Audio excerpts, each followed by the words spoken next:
Greetings to everybody. I'm Professor Yasser El-Hoawary, and in the coming 15 minutes I will try to solve the dilemma of low back pain.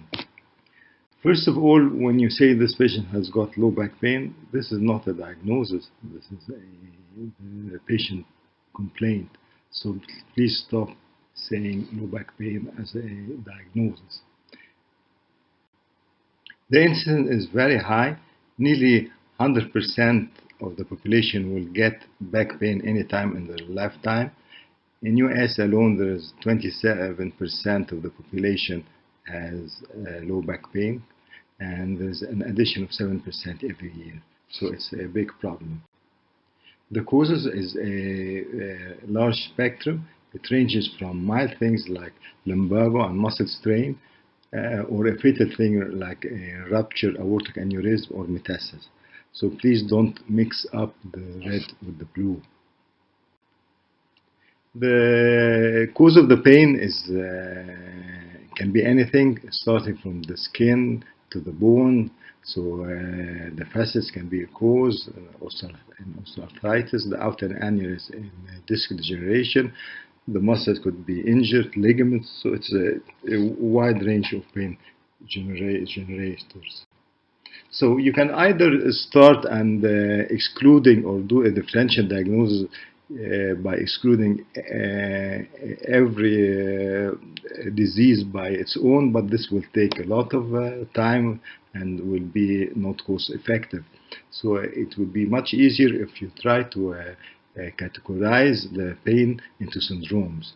For example, you can diagnose a patient with entrapment syndrome, claudication syndrome, instability syndrome, osteoarthritis syndrome, spondylitis or spine infection syndrome, pathological fracture syndrome, anxiety syndrome, spinal arthropathy, and if it doesn't fit in the last 8, then you put it under miscellaneous. So in the entrapment syndrome, which is the most common presentation, patient presents with leg pain, usually across a known route.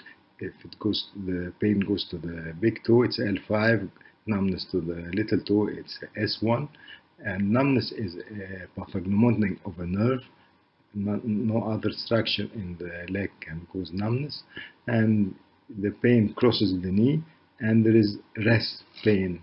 So the patient can get pain even at rest. An example is a prolapsed disc, and once the conservative treatment fails and you go and remove the prolapsed disc, the patient gets better.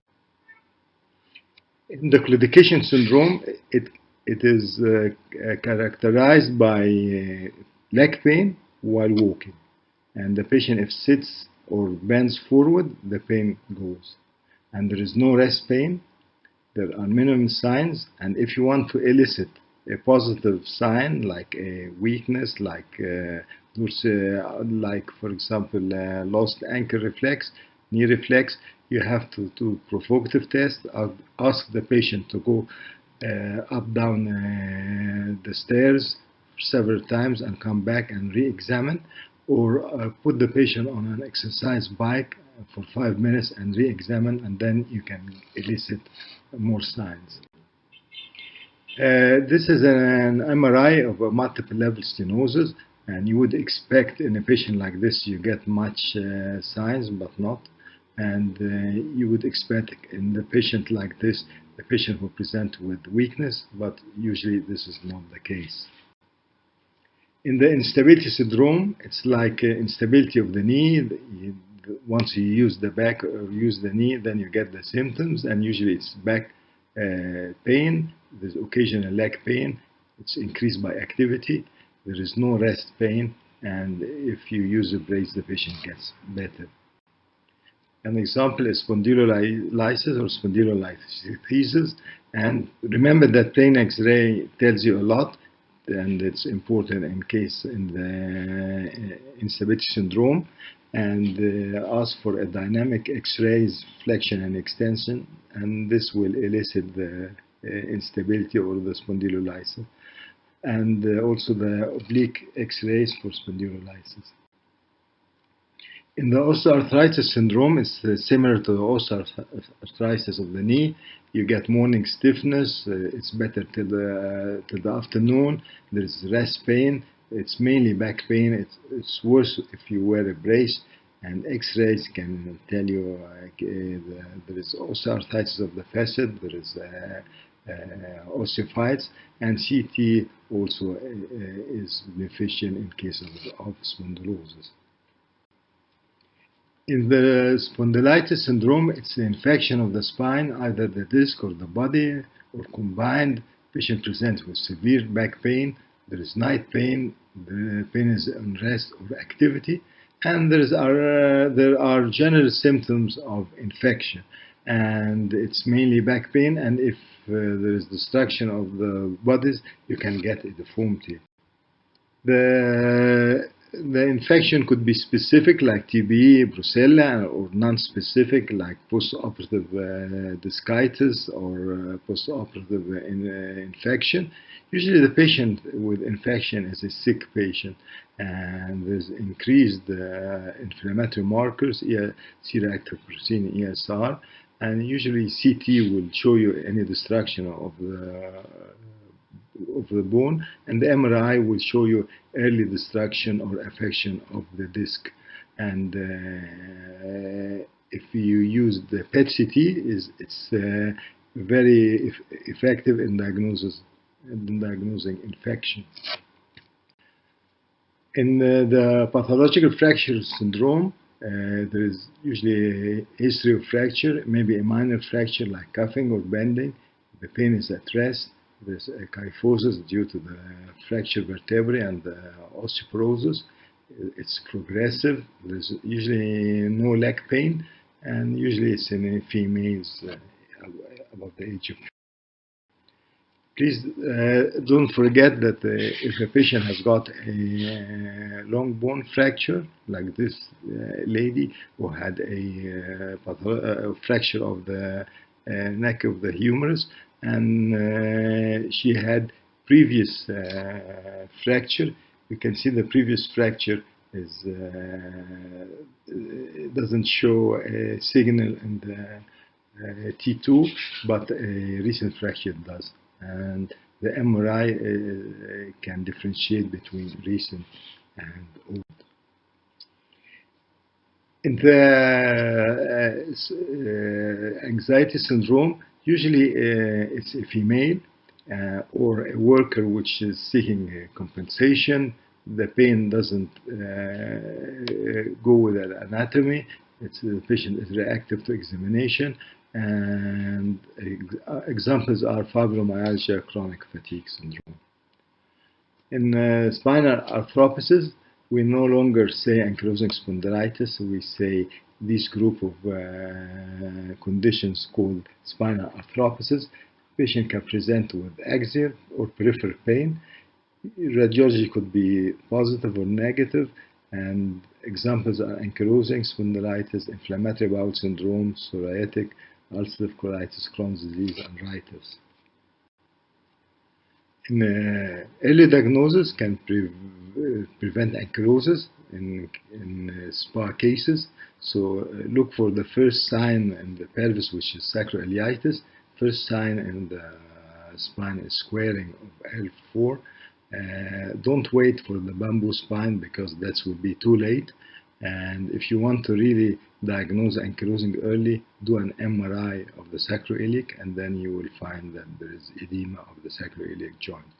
Labs like Yasser, C-reactive protein, maybe they are not specific, but they can tell there is inflammation.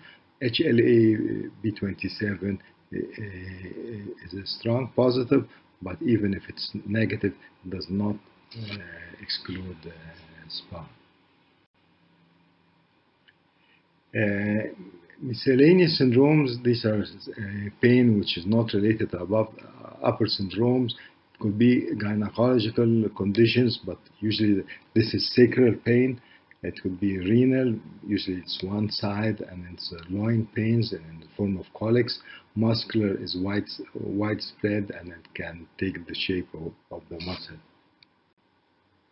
So there are important questions you have to ask the patient. Is it back pain, leg pain, combined? Because each side can lead you to one of the syndromes.